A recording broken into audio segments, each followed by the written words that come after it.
Jingilum kajungi hang upor hang jingin don lang badi MDC ba Victor Rani nangka XMDC ba William Song bidon ki chairman jongka Parkma Civil Subdivision Demand Committee is secretary nangka ki member jongka Parkma Civil Subdivision Demand Committee teknik kesni hakaba u Honorable Chief Minister jongi ilawan ban peli ban bana ka borihat PHC ban upgrade sa CHC te hakne ke jinge kren bat kali ka jinge perthat perka agas por bai Honorable Chief Minister ila bana ka borihat PHC ban bana ban perki kodan sa CHC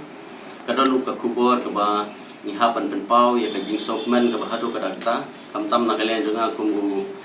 local MLA naso penpau ya ka jing kublai yau Honorable Chief Minister ya ka sarkar hakaba mai ila penbana ba hak at sautrik jong banai November ni select ban inaugurate ya ka Parkma Administrative Unit pankin ki perdano syaka Civil Subdivision kabadai ka long waiting demand jong ki paiba jong ka Western Riboy Hibro kuwe kani ka issue ka baki paiba kilang nur laslam ba na kuwe ka government sa kuwe pat lami ki ki nong mikmat nong we nong pat sa kuwe pat anay hakani ka por ka bamentang suban penpau jing sokmen ya ka buram bat ya ka jing pediang ka jong ka soka kamtam yu Honorable Chief Minister agaba ila bu ya ka tarik banlet ban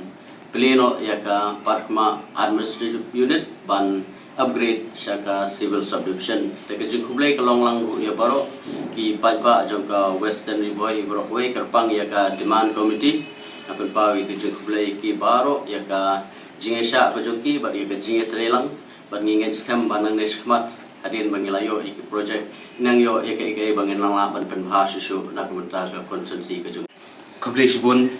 nagliang jonga ngasno ban penpau ya kajing seokumen bak ngasno ban penpau ru ya kajing singau kajong asimet ya kaba u Chief Minister badon borom jongi hagan ya kasingi u ai ya ka tarik hagaban panbena bangin yo no ya ka Civil Subdivision ha patakma ya kan yang ngasno ban penpau ya kajing seokumen namar ba kajing tawa kajongi nagaliang je hostel boydor bar kadai kabala kamslem nadu ba i lokal MLA jongi hak tukupor by dirambai ide Chief Minister ngila pensiau ya kan ya ka jing don kam ban pentiu no ya ka administrative unit syaga Civil Subdivision hab kapor jong ka sarkar kongres ngimcem lawan ban penolong ya ka wat hadin ba ex MLA jongi badang su dep ba lambok melingap ibadon ru hagabor hak gopor jong ska kongres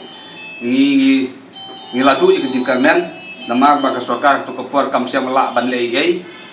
kabangas ngobot penpau kan gopor ikajing sokmen sia ka sarkar kalong ba hakade ka sarkar MDA hagajing lam jong Chief Minister si Conrad Kesangma rangkat bat i MLF don borom jongi ibadon langhang ne i sa esotun MDC jongi ba birani iba lala ban penurong siya kan ka si haga bangin sayo ya kan ka Civil Subdivision haka arep sautik no bangbar kumala de pan benamen ne nagaliang jonga nga so paujing sokmen ni sarkar bak yagi officer kamtam yai kinomik mat jongi bat hangne ngi don lang ru XMTC jongi ba William Mensong iba latip khamba ya kalentiai jong ka jing tawa ka jongi ya ka patakma Civil Subdivision di kini ki kubor ki banga sngo ban penpau kan kapor ba nga ai kublay nga kibukit wiang ya kan ka sarkar kaba ngilayo hakan ka si ya kajing pan pena bangin sayo no ya ka Civil Subdivision hapatak ma hak tiga sautin